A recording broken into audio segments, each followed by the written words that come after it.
Okay, dear Dhamma friends, we are going to start the question and answer session. So today Dilhara is ready with the written questions. So we will start the session with written questions.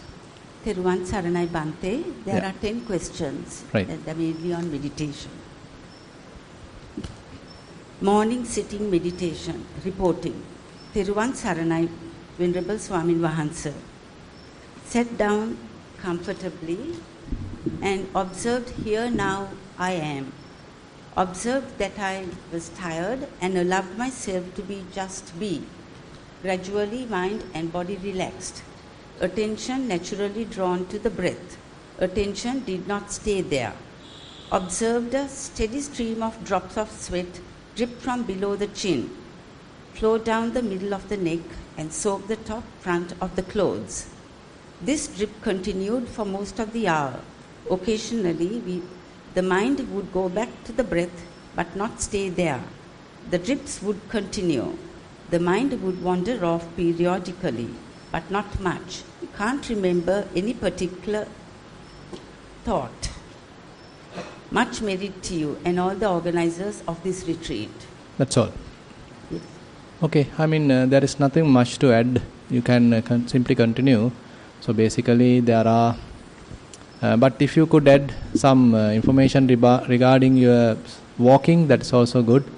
So what I heard is only about the sitting. So isn't it?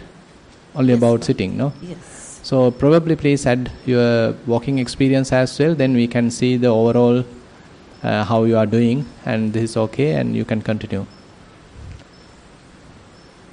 Second question. Walking meditation. During walking meditation, I can observe the foot lifting, moving, going down. After about 5 minutes, I also observe the toes bending and helping the lifting up as well, as to maintain the balance in the feet. Then I started to observe the hardness of the mat, the heat and the perspiration, and the joy when I felt the wind. However, there were times I felt irritated with the flies. Any advice, Bante? Theruvan Saranai. For the flies? The second part about sitting meditation. Yeah, please. So during sitting meditation today, I was only able to observe the rising and falling of the tummy. There were times I felt the breath on the tip of the nose, but quickly the mind went back to observe the rising and falling. Normally, I am able to observe the in and out of breath in my nose. What should I do? Theruvan Saranai. Sorry, can you repeat the last statement? Normally, I am able to observe the in and out of breath in my nose. What should I do? You can do it, but you are now keeping rising and falling as the primary object. So that's what I felt like what you have written. So you are trying to keep primary object as the rising and falling, but you can still observe breathing as well. May I know who has written? So if you like, you can actually, whatever you prefer, both are very similar. So there is no significant loss if you are even do continuously about rising and falling. So assume that you are continuing with rising and falling. So then you would directly go to the elements meditation after some time. But only advantage with Anapanasati, the mindfulness on breathing, is it can take you even to the samatha meditation, very much into absorptions and deep concentrations. And it has the capacity to take you into the Vipassana part as well. But the rising and falling is in a way less complications. So that is the advantage. Directly it will take you to elements meditation, and there are no almost very less complications. You can adhere to rising and falling, and in a way very convenient. So if you are familiar with that, you can continue with that. You don't need to jump to Anapanasati. So rising and falling itself is a very strong meditation object method, and continuously you can go ahead with that, and slowly it will take you to the other stages as well. So it's up to you, but keep, by the way, one of them. So don't jump from this to that. So but continuously you can, for the time being, if you are familiar with rising and falling, just adhere to that. I mean, later these things you can even jump once you have fair amount of experience. There won't be a big issue even if you switch from rising and falling to Anapanasati, from Anapanasati to rising and falling. There won't be a huge difference. Yeah, please. Can you pass the mic? Yeah. Yeah, the question is, Bhante, like normally I do Anapanasati, but it's just today. You tried rising and falling? I tried and it didn't work for me, and it just kept it to the rising and falling. Yeah, fine. So, I mean, it didn't work for you. Which one didn't work? Today, the Anapanasati didn't work. Yes. But you switched to rising and falling, it worked? Yes. Fine, no problem. So, on such situations, definitely, because rising and falling is in a way certainly a kind of gross object compared to Anapanasati. It's fairly easy to recognize, and slowly it will take you to some refined states of mindfulness, and slowly it will even pave the way to other sensations throughout the body. And it's easy because you are starting with in the middle of the body, and when sensations also going to arise, or rather when you start recognizing them, that also closer to that same area and throughout the body. So it's naturally you can enhance your attention. So it's a nice experience. You can try that. So there are many benefits doing that also. You can try that. There is no harm. Okay. Yeah. Thank you. Yeah. Question. Breath meditation. Theruvan Saranai. When doing Anapanasati, should we visualize our breath in addition to concentrating on that? I sometimes see darkness, floating images when meditating. Am I going the wrong direction? A little bit.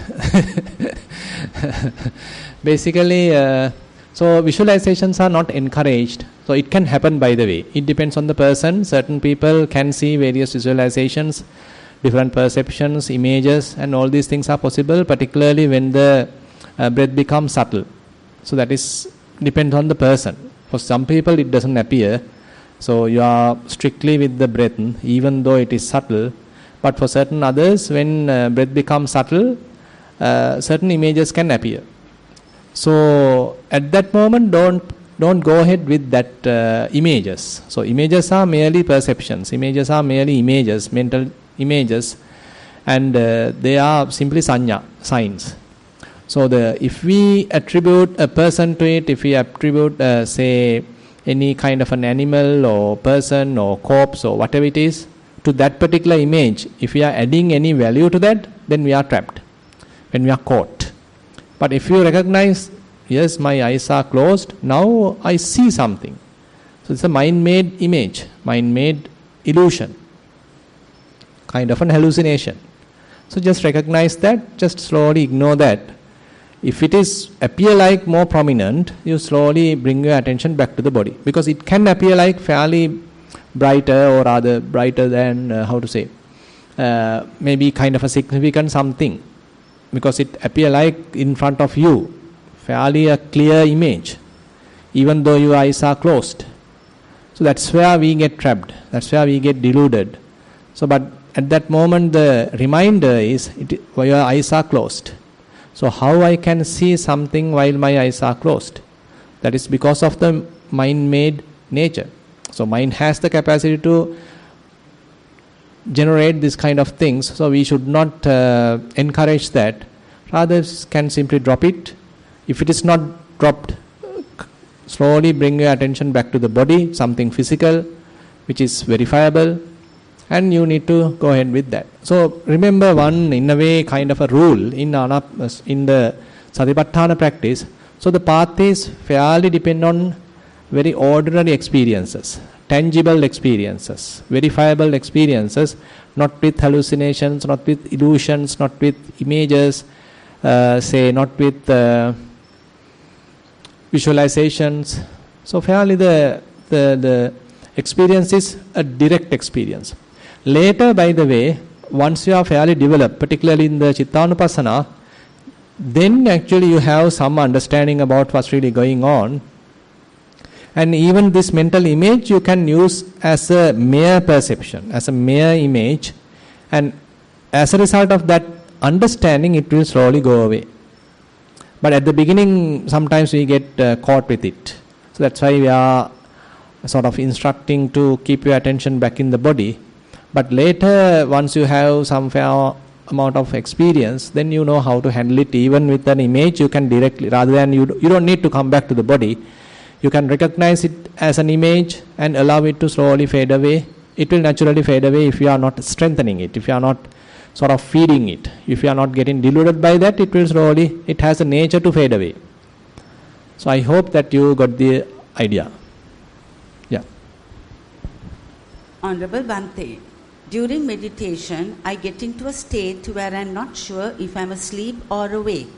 Is this okay? And if so, what should I do? Thero Saranai. So actually, it can happen at various levels. I need to know where you are exactly. So if you can raise your hand, then we can have a little chat. Yeah, please, can you come forward?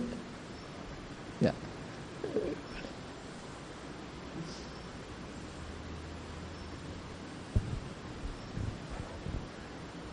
Can you explain a little bit how it happens?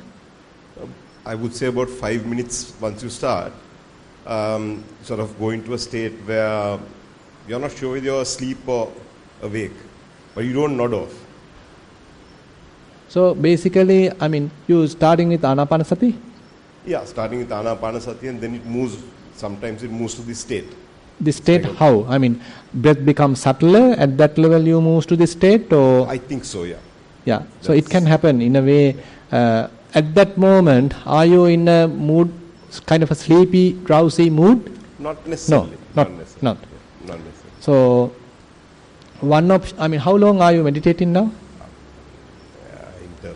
Probably about a year or two, but not very often. Not very often.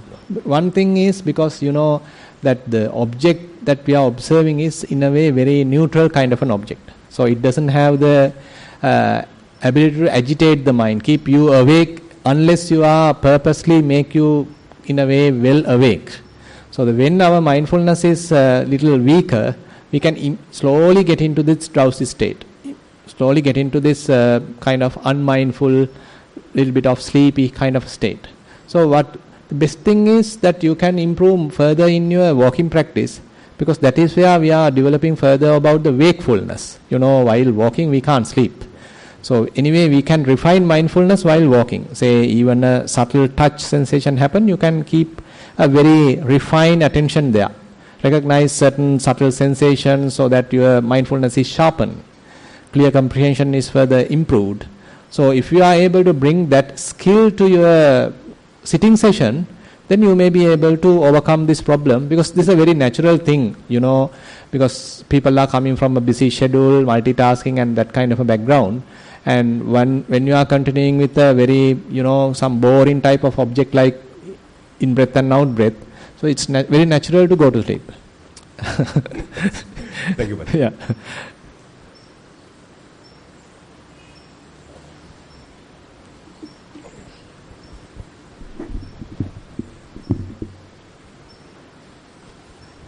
Hope none of are right now in sleepy mode. Because discussion is also boring.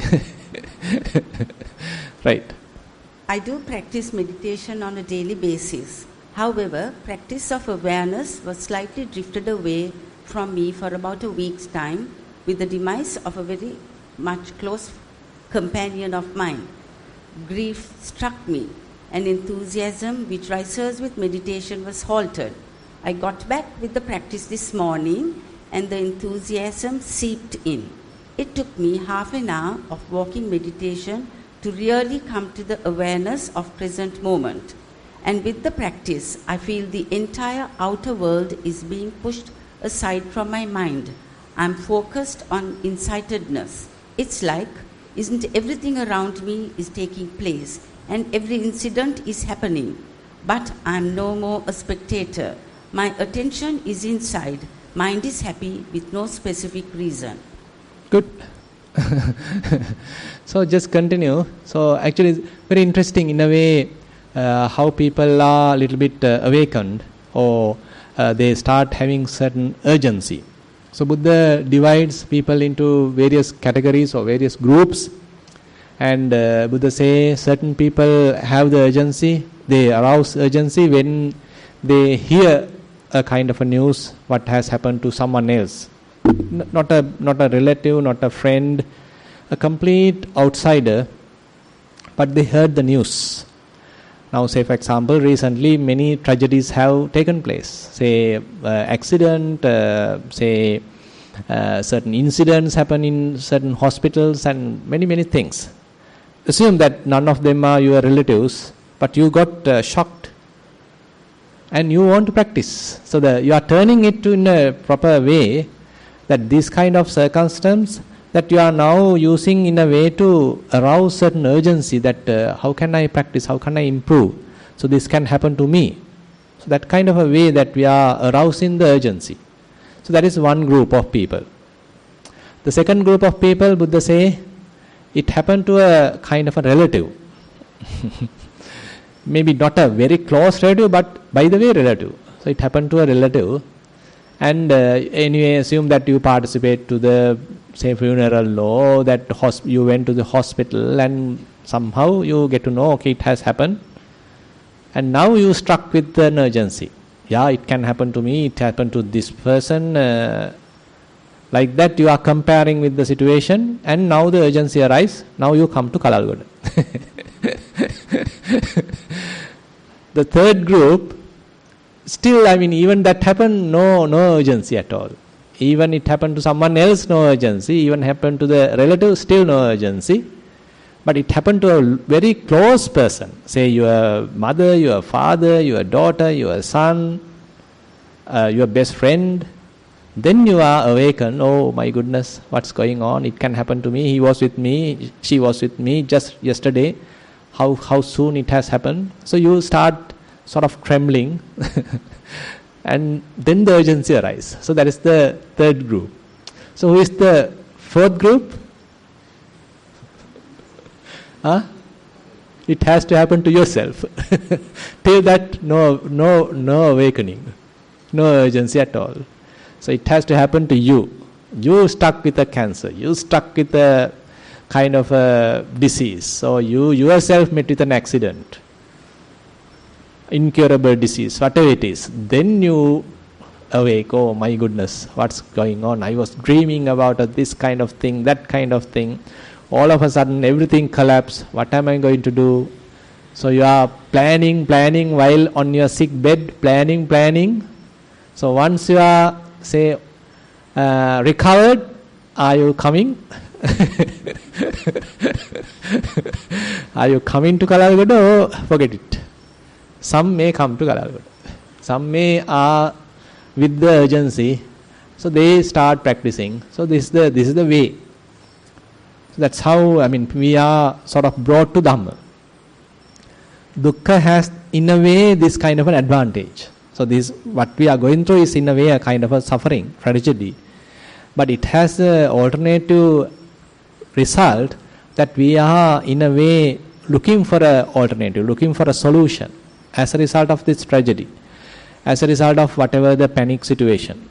So that's actually Buddha mentioned that in Upanishad Sutta very beautifully, how this even the suffering cause a reason for aroused faith.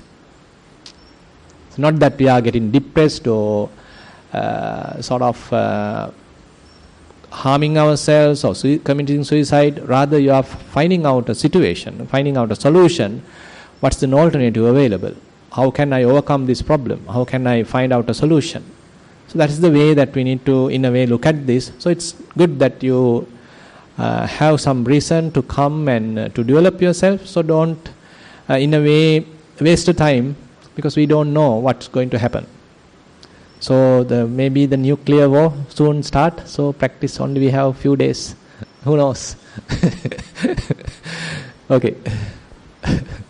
Venerable Bhante, this morning during your guided meditation, we are told to sort of scan the body and feel the different sensations in different parts of the body. So, when you shut your eyes and gently close the mouth, and when lips are touching each other, when that happens, I feel a very hard tightening feeling on the lips. sometimes painful, at times feels like a flowing feeling where the lips are swollen and rapid air movements. Why is this happening? Rapid air movement in the nostrils? On the lips. Anyway, I mean, one thing is that you are now fairly confined your attention to the body. So at that moment, even a subtle airflow can be recognized as a fairly intense kind of an airflow, because that is one product of or one result of a very good concentrated mind. So it has the capacity to intensify the experience. It may give you a proper understanding, or say intense kind of an understanding, even to a subtle, smaller kind of an experience. You can vividly see the experience. So you can take it as an advantage. Don't think that it's a burden. It's very natural. Say that's why, I mean, so all these element characteristics are constantly available within our body, but we are not aware of them. So how we become aware of them is because our attention is now drawn to the body, our mindfulness has refined, concentration has further refined, then all the sensations become available, appear. But they are already there. Even now they are there, but we are not having enough concentration, enough mindfulness to recognize them. But during the sitting session or during the walking session, so our attention is fairly confined to the body, and all the other external distractions are reduced. As a result of that, you can be fully aware of what's really going on within this body. So therefore, even here, the same experience you can feel, even though this is the touching of the lips, it's a very soft sensation, but you perceive it as a very intense kind of tightness. No harm. But don't continuously look at that. You can change your attention to some other things as well. So that's why during the elements meditation, don't confine only to a single element. Say for example, if you are confining yourself, restricting yourself only to a single element like Patavi, like hardness, say roughness, heaviness, then it's very difficult. Difficult in the sense your body may become like kind of a very heavy, strong, hard kind of thing that then you can't feel comfortable. So option is you can change or shift your attention to some other element characteristics as well, so that you may have a balanced approach throughout the body, and your session can be continued for longer time without much problem. Yeah. Thank you. So anyway, if you have any questions, please raise your hand. You can participate in the discussion. Yeah. Question number 7. Avasarai Bante. I was ill for some time. Although I recovered for the last 3 to 4 days, I have had a lot of body aches and pains. I thought I should not miss this rare opportunity I got. Hence, I made up my mind to come. Sitting meditation. I was still trying hard concentration, was on and off, felt a bit sleepy too. Walking meditation. At the start, my limbs and shoulders were paining, but I felt the smooth sand, rough sand, also the wet soil under my soles. On and off, I stood still for a few minutes and sent my mind through my body, and I could feel the exact places where it was paining. Then I thought, it's my mind that has to be strong, more than my body. With determination, I did my walking meditation. I also thought my body aches should vanish at the end of the session. At the end of my body pains had decreased. I also realized it's my blood circulation and my walking should help me. At the end, my pains had vanished and felt relieved. Bante, may your upward path be peaceful and happy and fast. Good. Saranai. Yeah, wish you the same. So good. So basically, that is where very interestingly that Buddha explained. So whenever we encounter any kind of sickness, we add a mental part on top of that. So maybe you know that. So the bodily pain is there, that is one thing, but unfortunately we are adding a self-created suffering onto that. That's an entirely mental agony, panic, despair and comparison and all that stuff. Why it happened to me, why it's poor me, blah blah blah. So you are in a real depressed mood, but the body is the only one suffering. Body may be going through certain amount of pain. We can't help. Assume that you have gone and seen a doctor. That's the best you can do. You have taken the medicine, so that's it. But thing is, how about keeping the mind relaxed, detached from the bodily experience? So that is what Buddha encouraged. You know that Nakula Pita, probably have heard about him. So he's in a very old age, and he approached the Buddha, and he said, Bhante, I am pretty old. Everywhere these kinds of aches and pains are there. So when I put my foot on one place, I want to put it there, but it is placed at some other place. So likewise, it's beyond my control now. Everything is collapsing. Many body aches are there. Probably if you met today, probably he might have told that I have seen this doctor, that doctor, channeled this part, that channeled this center. Everything he might have told. So ultimately what Buddha mentioned is, yes, that's the same thing. Atura kayang me kayo. So this body is nothing but a nest of diseases. But how about keeping the mind free of diseases? So that's the message.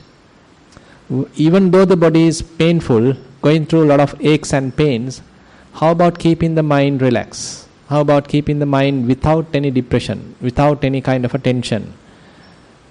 That's a challenge. So you can't make it, you can't plan it before you get sick. But you can practice before you get sick. And you can train your mind.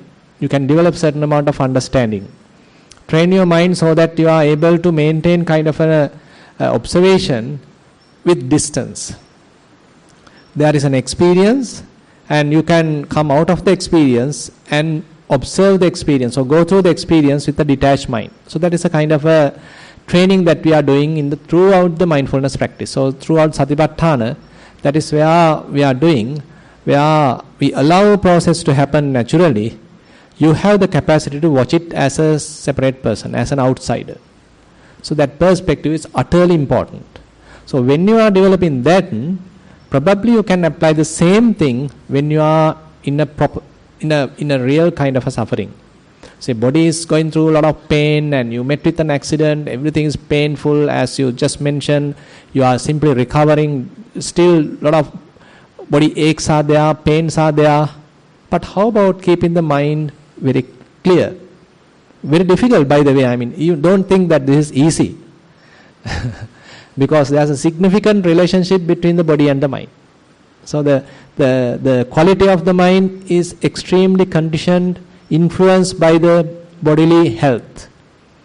So when the bodily health deteriorates, you can't maintain the same amount of brightness, maybe the same amount of concentration, your understanding, as like you were in a healthy person, as a healthy person. So pretty challenging thing. That's why, I mean, when we are really sick, that is in a way a good opportunity to practice. Am I maintaining this kind of do I have this kind of a capacity? Yes, now the body is really painful, very real suffering is going on. Is it possible for me to maintain a kind of an unburdened mind, unbothered mind, or relaxed mind, or kind of say not complaining mind?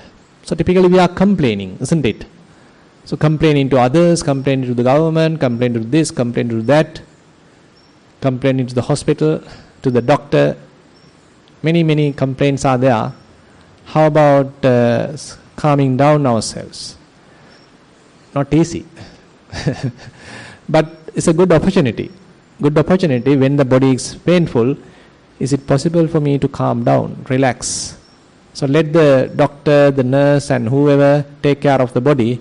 Let me take care of the mind. Yeah. Theruvan Saranai. Dear Bhante, if a person is having fewer thoughts and is content most of the time, does it mean that he is dwelling in the emptiness? And also, does it mean that he has gone beyond the jhana? Going beyond what? D-H-Y-A-N-E, jhana. Jhana. Aha. Does the effects of jhana persist even when you aren't meditating? And if he discontinues his practice of meditation, will the contentment be replaced with discontent again, within brackets, after some time? Dear Bhante, please explain these questions to us. Thank you so much. A meditating yogi. Yeah, interesting question. It depends on how much you have meditated, in a way, how well you have meditated, what experiences that you have gone through.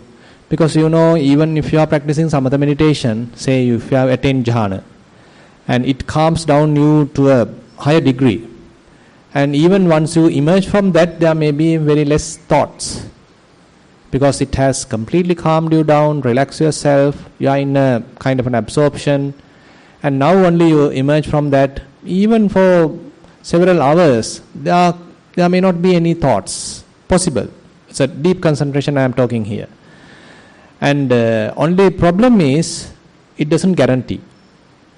Later again, your mind start talking on particular subject, because the approach, the concentration approach has advantages as well as the disadvantages.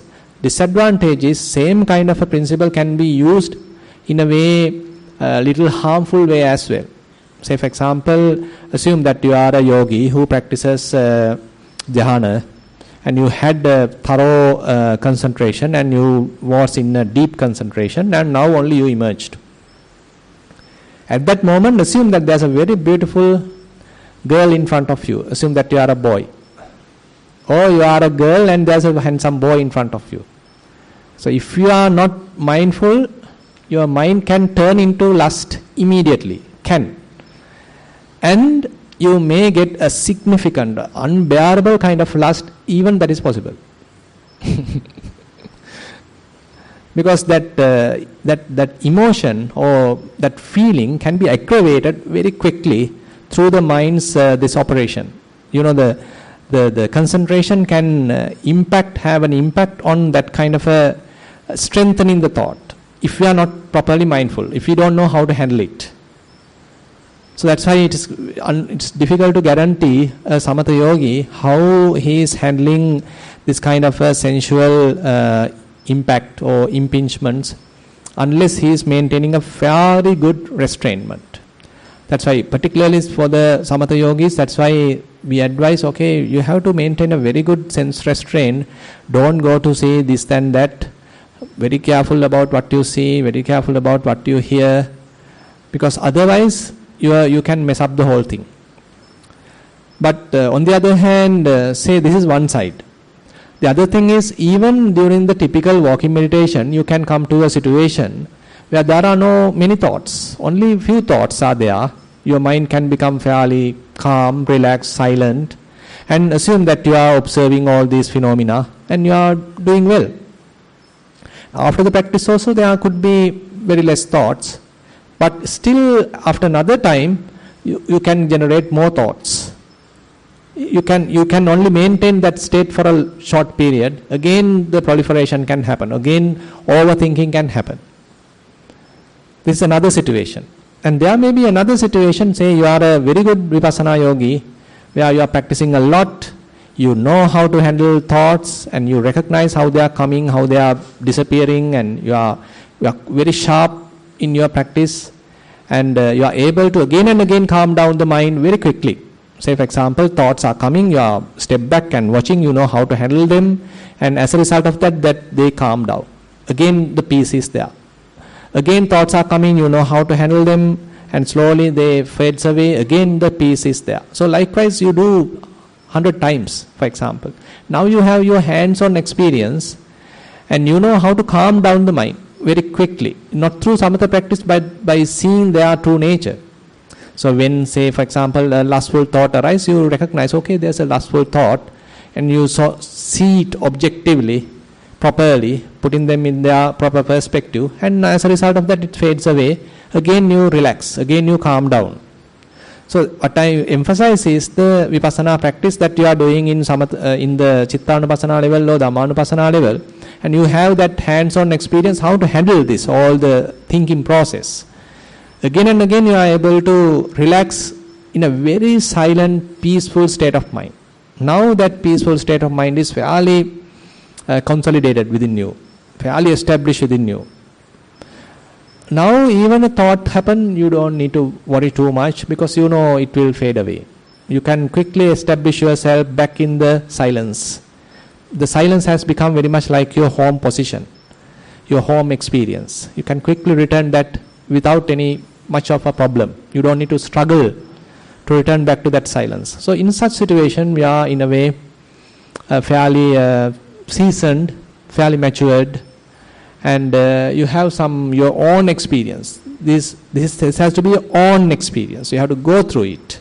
You have to do it. You have to, many times you may fail even, but again and again you are correcting yourself. Again and again you are able to calm down. Again and again you are able to silence yourself. So this is how you are in a way maturing yourself. Then we can say, yes, no problem, you are in a fairly stable position. Then thoughts are mere thoughts. Now you can see, how to say, like Bahya, like Buddha mentioned to Bahya, ditte ditta mattam bhavisati. Even though you see, it is mere seeing. Your mind is relaxed. Sute sutta mattam bhavisati. Even though you listen even to music, your mind is relaxed. Say mute mutta mattam bhavisati. Even though you sense through the tongue, to the nose, to the body, many sensations can happen, but they can't waver you, they can't shock you, they can't move you. Your mindfulness or your calmness retained. And even though thoughts are also coming, viññāte viññātamattam bhavisati, even though thoughts are coming, they are mere thoughts. So they can't shock you. Maybe only temporarily, say minor things, still possible. I am not telling that we are arahants. So minor things still can shock you, can shake you, but quickly you can adjust yourself. That's the resilience is fairly good. Shock absorbers are very new. So you have got very good shock absorbers. So you can quickly settle yourself. Yeah. Question number 9. What is the difference between bare attention and mindfulness?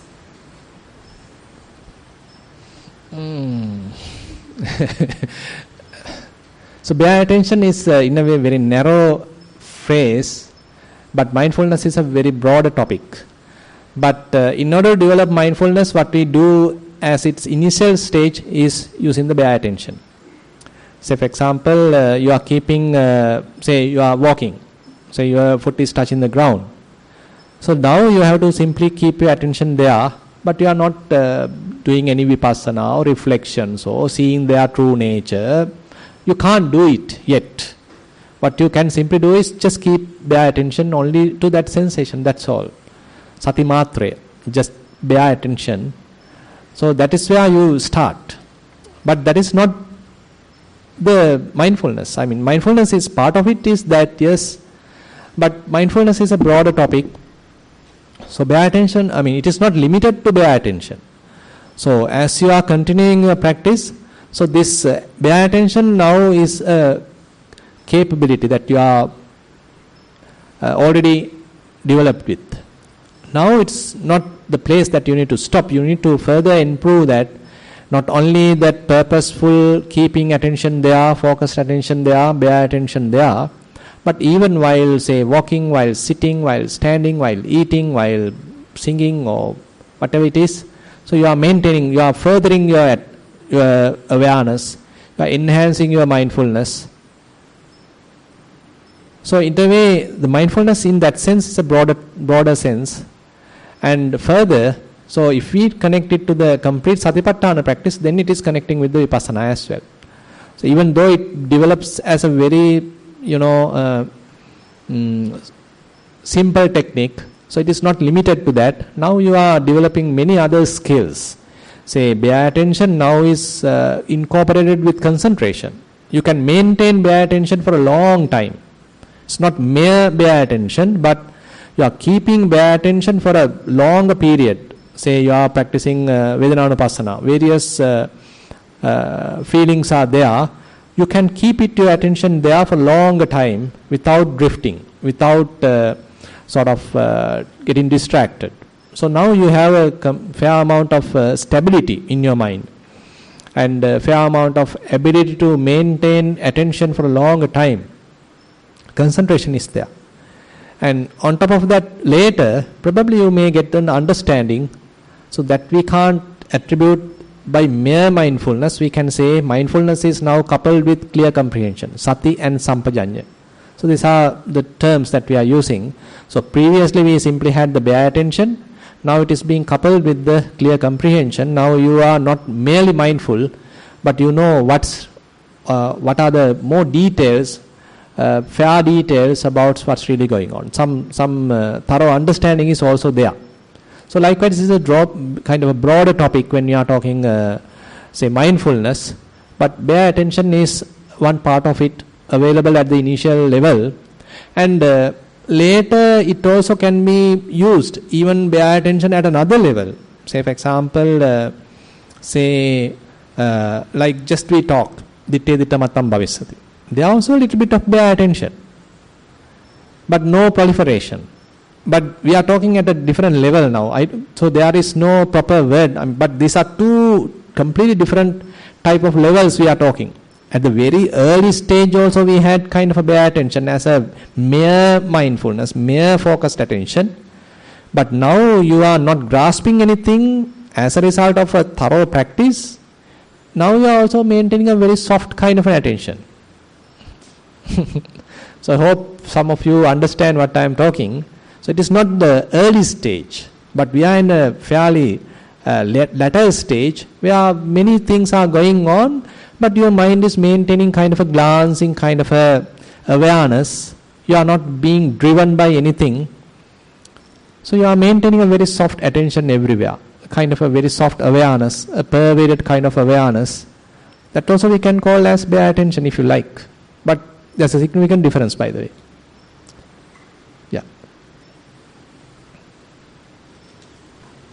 This is the final question, Bhante. Theruvan Saranai. To attain Sothapana, should the 5 precepts be protected without breaking? Can a precept be broken after attaining Sovan? Thank you.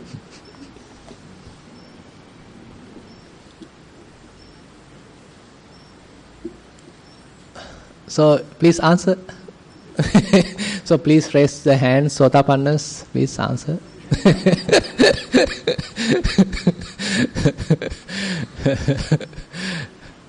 So actually Buddha put it in a different way in certain suttas. Let me put certain suttas here. In Kosambi Sutta, what Buddha mentioned is, it is not that you become completely free from all the sort of errors or faults or mistakes, but the point is you are not hiding it. Assume that there's a mistake happen, but you are not hiding it. So that kind of a change happen within you, that you don't need to pretend like you are a good person. You don't need to show a different face other than your true face. So that is how Buddha put it. So even if you make a mistake, you can simply accept it. Yes, my mistake. I was not mindful. I was followed a kind of emotion. I got fallen to it. So you simply honestly, humbly, innocently accept that. So that's a kind of a complete attitude change. Because the Sakkaya Ditthi is the one important defilement or fetter that we are breaking when one attains Sotapanna. So that significantly recognize that there is no person here. There is no significant, substantial, strong individual here. So then whom am I need to protect? So that kind of an understanding, when it is available, he can immediately admit even a fault. Therefore, but anyway, some commentaries are there telling, okay, you may never kill, you may never steal, you may never do sexual misconduct, you may never lie, you may never take intoxicants. like that certain sort of little bit extreme kind of qualities are attributed, but in general we can say even something happen, he is not hiding it, he is not showing that a different face, he may show the true face. And the important thing is he can't do even any of these to the level of he going to the hell realm, to the lower realms. Now say for example, someone can kill an animal, someone can kill a person. As a result of that, say he assumed that he do a lot of planning, he burning with anger, and in a very cruel way he is killing someone, then obviously he can go to the hell realm. But say a developed person, say as a mistake, something, killing can happen. I am not telling killing, by the way. Mistakenly, something can happen. So it may not have the capacity to take him to the hell realm. So the point is the ability to take you to the hell realm, to that kind of a gravity, that kind of grave kind of transgression can't happen. Minor transgressions can happen, which is not capable of taking that Sotapanna to the hell realm. That is incapable. That's true. That's mentioned in the Dhamma, where your mind has become in a way very softer, where you can't commit a very cruel kind of an activity, so that you are being reborn in a hell realm. So that kind of a cruel or very say inhuman kind of an attitude now cannot arise in such mind. But still mistakes can happen, but that person is honestly, humbly will admit that and try to correct himself. So I think this is more realistic kind of a perspective that Buddha is giving. So we don't need to put it to a very higher scale, telling that even a drop of intoxicant he may never get, I don't know. But honestly, I mean, they may not take it because they know it is harmful. Purposely, they may not do anything purposely. But even something happened by mistake, not hiding. So that's what Buddha mentioned in the the hiding part. That what not hiding part he mentioned particularly in the Kosambhya Sutta as one criterion attributed to the Sotapanna. Yeah. Okay, that's all.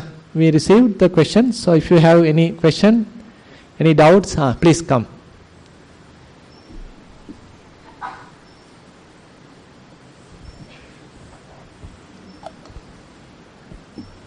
Thero Saranai, Venerable Bhante. So regarding this the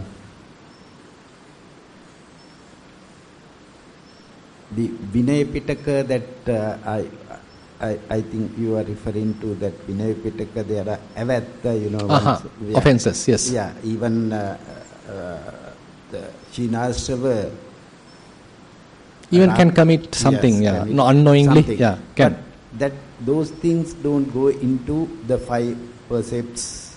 Those are prajnaptin. So that can happen. Mm-hmm. Even Rahatun Vahanse. Yeah. But this there's a very, very interesting sutta called Panchavera Bhaya Sutta. So I think in Anguttara Nikaya. So there Buddha categorically mentioned a Sotapanna particularly refrain from these five activities, say killing, stealing, sexual misconduct, lying and the intoxicants. So that he categorically mentioned with all the names. And actually he put it in a way like that the others are benefiting because that this person is not committing this each and every one five. So whatever the bhaya, whatever the fears happening because a person is doing a killing. Now say some kind of a murderer comes here. Now he has a say handgun or whatever, I don't know, a pistol, or then we get all of us may get frightened because that person is going to kill. So such kind of a bhaya behavior, that such kind of a fear may not arise because of a Sotapanna, because he is not purposely doing such kind of a thing at all. So there Buddha mentioned, so Panadipata, Adinnadana, Kamesu Michachara, Musavada and what's that? Suramere Majjapama Datta. So all that 5 is mentioned there. So whatever the fear comes out of that 5 may not come because of a Sotapanna. So that indicates Sotapanna is not doing that purposely. By mistake, without knowingly, intentionally it can happen, maybe, but it is not, intention is not involved, and to the gravity is not there. So the gravity in the sense even to that person going to the hell realm, that Sotapanna is incapable of going to the hell realm, so the lower realms, even by mistake, therefore the gravity is very less. So I feel in that sense we can safely say he is not doing it at all. So in this Panchabhayavera Sutta, in the Anguttara Nikaya, so all the names are there, all the 5 precepts are exactly mentioned there, and therefore so that's why the others don't need to worry about him. Now he can trust, so the others can have a trust on him, so we don't need to worry, we don't need to have any fear because of him. Something like that. So I have another question. Yeah. Is regarding, we are going back to the bodily pain. Now somebody is having bodily pain. That's the duksagata kaya vijnana or something like that. The bodily pain, how he will protect? Is not going to the domanassa. Going into the is not thinking about that, creating worries in the mind. Correct. Regarding the bodily pain. Yeah. So that's why we can't immediately do that without practice. Without a training, you can't say when it happens, you can't immediately do. But the thing is, assume that now we are all practitioners here. Now assume that there is no real huge bodily pain. But while sitting, you may get little pains and aches and all these things, and you are using that for proper Vipassana or rather Vedananupassana. Still, it is painful. Little bit of pain is there. I mean, you are not changing your posture, you are a little bit patient about it, and you are keeping your attention there, and it is also intense now because you have a fairly good concentration, and it can improve that intensity. So as a result of that, it may be a really burning kind of an effect. It may be possible. You know, there is one yogi in Nissarana, he every time report, Bhante burning. I'm burning Bhante when I'm keeping my attention, is burning. He is pattu eno Swaminatha, pattu eno. That's how he is referring. Because the concentration has the ability to improve that intensity. So, but you are maintaining kind of a mind free from any kind of a anger or any frustration, but because you are a practitioner now, you are bearing it. So how about taking the same ability when you are ill, when you are sick?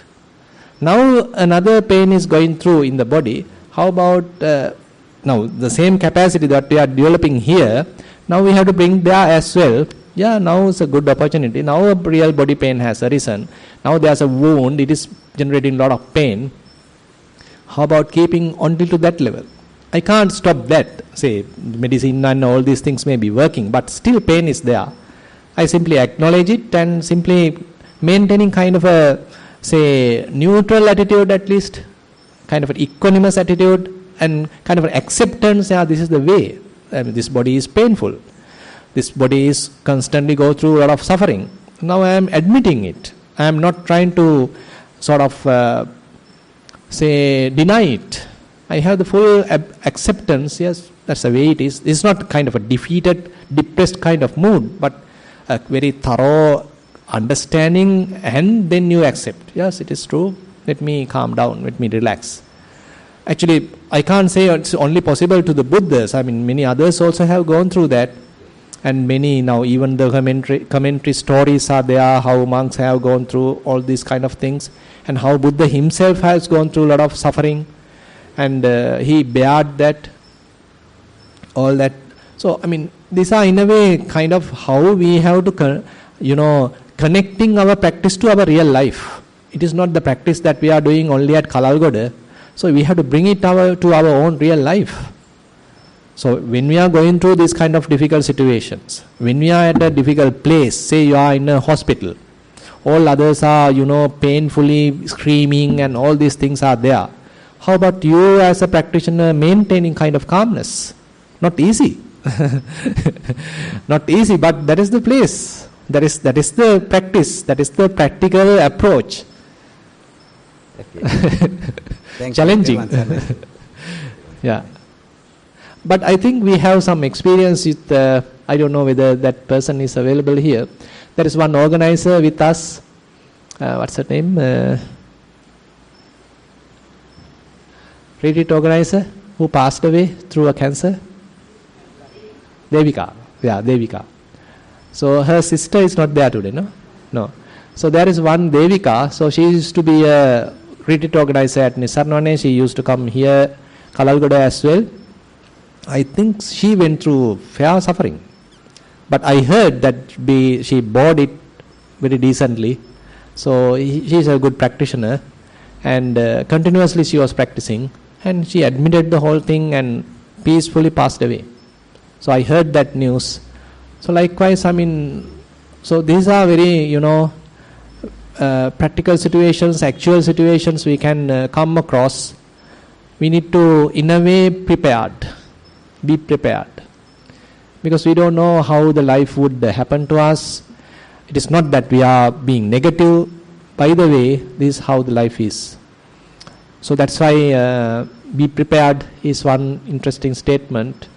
So before we are too late, we need to practice. Yeah. And I think, who is that? That's Dr. Devi. She's also gone through a lot of suffering, no? But you bear somehow. So some living examples are there who tried their best when they are going through a lot of suffering, how to calm down, relax ourselves. Okay. Any other things, or shall we wind up? Okay, I think we went through about 1 hour. So then we'll wind up the session and we'll have the Dhamma sermon at 4 p.m. Thank you very much for participation.